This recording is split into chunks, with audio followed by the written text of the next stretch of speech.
Hi, everybody. So we'll do chapter 28, Genesis. And Isaac called Jacob and blessed him and charged him and said unto him, Thou shalt not take a wife of the daughters of Canaan.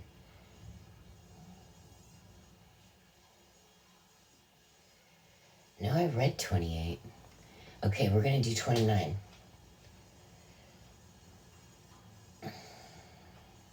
So at the end of 28, he had the dream and he set the stone that he used for his pillow as a pillar.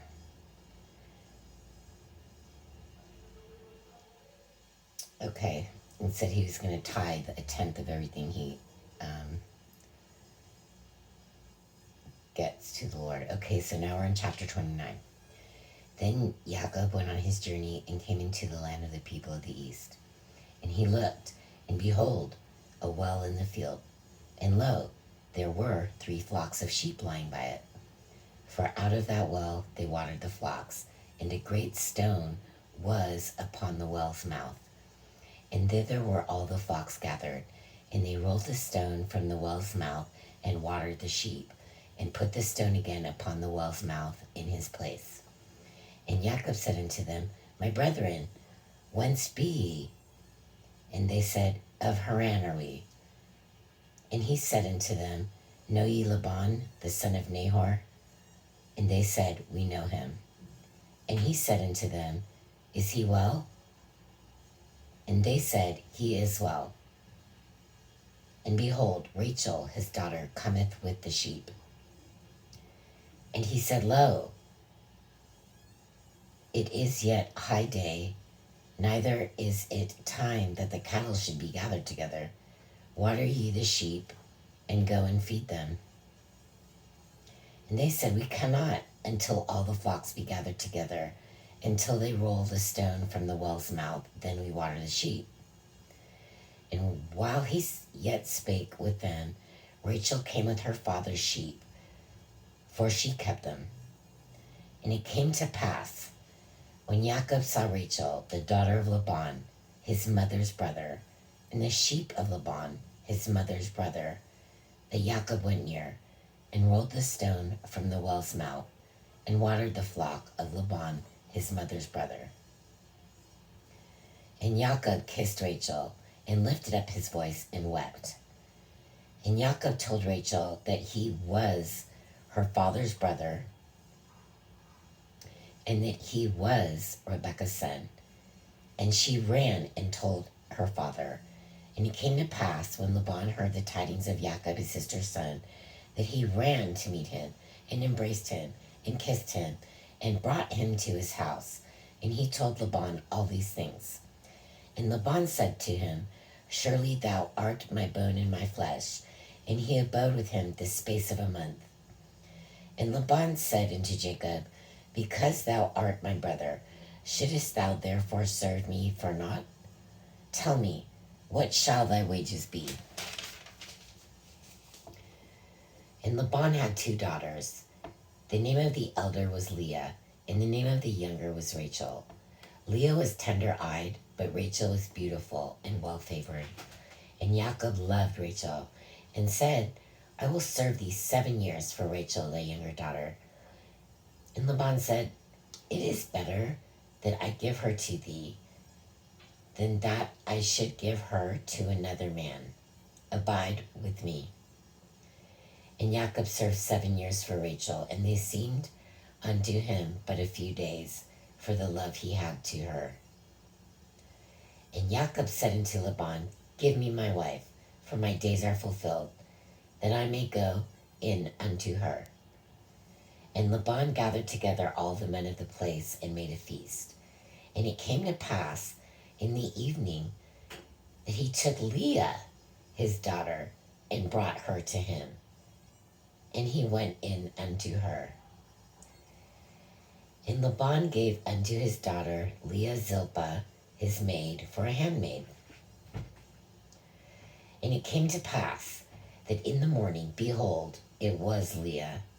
And he said to Laban, What is this thou hast done unto me? Did not I serve with thee for Rachel? Wherefore then hast thou beguiled me? And Laban said, It must not be so done in our country to give the younger before the firstborn. Fulfill her week, and we will give thee this also for the service which thou shalt serve with me yet 7 other years. And Jacob did so and fulfilled her week, and he gave him Rachel, his daughter, to wife also.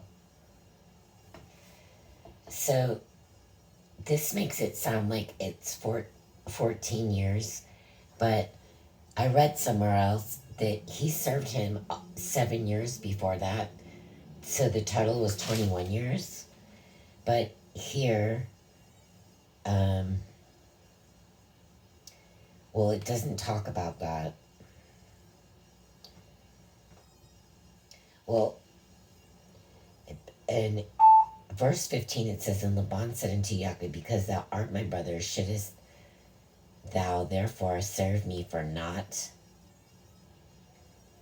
So I don't know if that's the point, or these extra years went in, or maybe it's not true, but I heard it was like a total of 20 or 21 years total. 7 for Leah, who kind of tricked, Laban kind of tricked him at the last minute, and then another 7, so we have 14 years. He has had to serve Laban. So, and Laban gave to Rachel his daughter Bilhah, his handmaid, to be her maid. And he went in also unto Rachel, and he loved also Rachel more than Leah, and served with him yet 7 other years.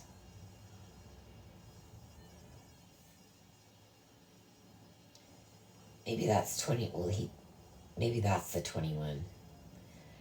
I don't know. And when the Lord saw that Leah was hated, he opened her womb, but Rachel was barren. And Leah conceived and bare a son, and she called his name Reuben. For she said, Surely the Lord hath looked upon my affliction. Now therefore my husband will love me. And she conceived again, and bare a son, and said, Because the Lord hath heard that I was hated, he hath therefore given me this son also. And she called his name Simeon. Now she conceived again, and bare a son, and said, Now this time will my husband be joined unto me, because I have borne him 3 sons. Therefore was his name called Levi. And she conceived again, and bare a son, and she said, Now will I praise the Lord.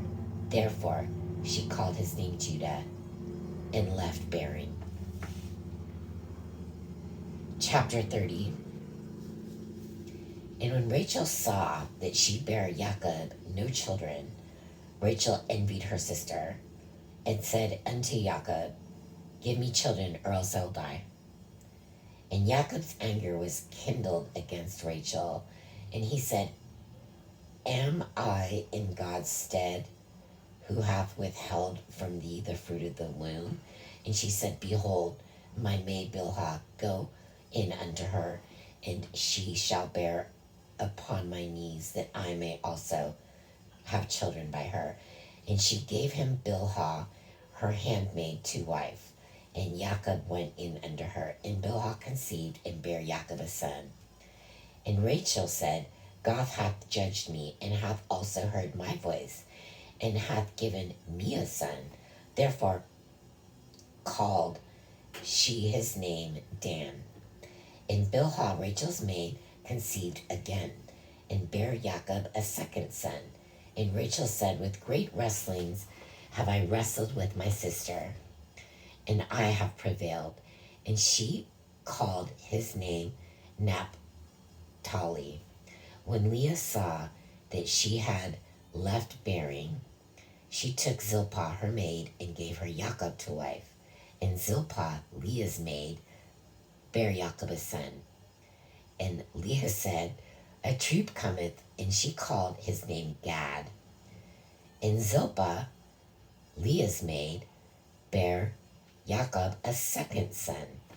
And Leah said, Happy am I, for the daughters will call me blessed. And she called his name Asher. And Reuben went in the days of wheat harvest and found mandrakes in the field, and brought them unto his mother Leah. Then Rachel said to Leah, Give me, I pray thee, of thy son's mandrakes. And she said unto her, Is it a small matter that thou hast taken my husband? And wouldest thou take away my son's mandrakes also? And Rachel said, Therefore he shall lie with thee tonight for thy son's mandrakes. And Jacob came out of the field in the evening, and Leah went out to meet him, and said, Thou must come in unto me, for surely I have hired thee with my son's mandrakes. And he lay with her that night. And God hearkened unto Leah, and she conceived and bare Jacob the fifth son. And Leah said, God hath given me my hire, because I have given my maiden to my husband. And she called his name Issachar. And Leah conceived again and bare Jacob the sixth son. And Leah said, God hath endured me with a good dowry. Now will my husband dwell with me, because I have borne him 6 sons. And she called his name Zebulun. And afterward she bare a daughter, and called her name Dinah. And God remembered Rachel, and God hearkened to her, and opened her womb. And she conceived, and bare a son, and said, God hath taken away my reproach. And she called his name Joseph, and said, The Lord shall add to me another son. And it came to pass, when Rachel had borne Joseph, that Jacob said unto Laban, Send me away, that I may go unto mine own place, into my country. Give me my wives and my children, for whom I have served thee, and let me go, for thou knowest my service which I have done thee. Yeah, so like at this point, this has to be at least 21 years, because he served for Leah 7, who is supposed to be Rachel. He served for Rachel another 7. And then all these children, right, they're on their 6th child. Leah's on her 6th son. And so that's like at least 7 more years, right? And, you know, he's like plowing the fields still. Like, he's not getting any money. Like, and now he's like, I need to go. Like, he should have just been there for 7 years. Okay, that was the deal. But he got waylaid there, you know, 3 times, so he's planning on staying there. Okay. And it came to pass, when Rachel had borne Joseph, that Jacob said unto Laban, Send me away, that I may go into mine own place, into my country. Give me my wives and my children, for whom I have served thee, and let me go. For thou knowest my service which I have done thee. And Laban said unto him, I pray thee, if I have found favor in thine eyes, tarry. For I have learned by experience that the Lord hath blessed me for thy sake. So, he's learned. That's why he wanted him to stay there with him, because he was good luck. Everything, Laban is getting like all the good luck, all the blessings, you know. Jacob is like, it's all like wearing off. Like Laban is like he doesn't even want to let him go. He does not want to let him go, because he's been a blessing, nothing but a blessing. Okay, it doesn't say that part. Okay, and Laban said unto him, okay, yeah, and he said, Appoint me thy wages, and I will give it. And he said unto him, Thou knowest how I have served thee, and how thy cattle was with me. For it was little which thou hadst before I came, and it is now increased unto a multitude, and the Lord hath blessed thee since my coming. And now, when shall I provide for mine own house also? And he said, What shall I give thee? And Jacob said, Thou shalt not give me anything. If thou wilt do this for me, I will again feed and keep thy flock. I will pass through all thy flock today, removing from thence all the speckled and spotted cattle, and all the brown cattle among the sheep, and the spotted and the speckled among the goats, and of such shall be my hire. So shall my righteousness answer for me in time to come, when it shall come for my hire before thy face. Every one that is not speckled and spotted among the goats, and brown among the sheep, that shall be counted stolen with me. And Laban said, Behold, I would it might be according to thy word. And he removed that day the he goats that were ring-straked and spotted, and all the she goats that were speckled and spotted, and every one that had some white in it, and all the brown among the sheep, and gave them into the hand of his sons. And he set 3 days' journey betwixt himself and Jacob, and Jacob fed the rest of Laban's flocks. And Jacob took rods of green poplar, and of the hazel and chestnut tree, and pilled white streaks in them, and made the white appear which was in the rods. And he set the rods which he had pilled before the flocks in the gutters in the watering troughs when the flocks came to drink, that they should conceive when they came to drink. And the flocks conceived before the rods, and brought forth cattle ring-straked, speckled, and spotted. And Jacob did separate the lambs, and set the faces of the flocks toward the ring-straked, and all the brown in the flock of Laban. And he put his own flocks by themselves, and put them not unto Laban's cattle. And it came to pass, whensoever the stronger cattle did conceive, that Jacob laid the rods before the eyes of the cattle in the gutters, that they might conceive among the rods. But when the cattle were feeble, he put them not in, so the feebler were Laban's, and the stronger Jacob's. And the man increased exceedingly, and had much cattle, and maidservants, and menservants, and camels, and asses. So, it's a little confusing, but that's called Jacob prospers. And I don't know why this guy just won't let him go. Because he all the good luck's brushing off on him, and he knows a good thing when he has it. And he is like totally blessed, and he's just getting all of the, side effects of all the blessings. So of course he does not want him to leave. That's probably why he did all that in the first place. It's really probably not even this thing about the daughters, and he comes up with the excuse, well, who will take the younger daughter first? You have to take the older daughter first. It's like, oh, you've had 7 years to discuss that. You don't just lay that on somebody, right? And he's so good-natured, Jacob. He's just going with the flow, right? But it's not even the work. He just enjoys his company. That's what it sounds like to me. He just enjoys all his blessings. And he's really smart. Look, he's like doing genetics with the cattle, and making them stronger, and giving Laban his back that aren't as strong. So I hope to read 31 and 32 later, but I'm going to watch Breaking Babylon. Woo!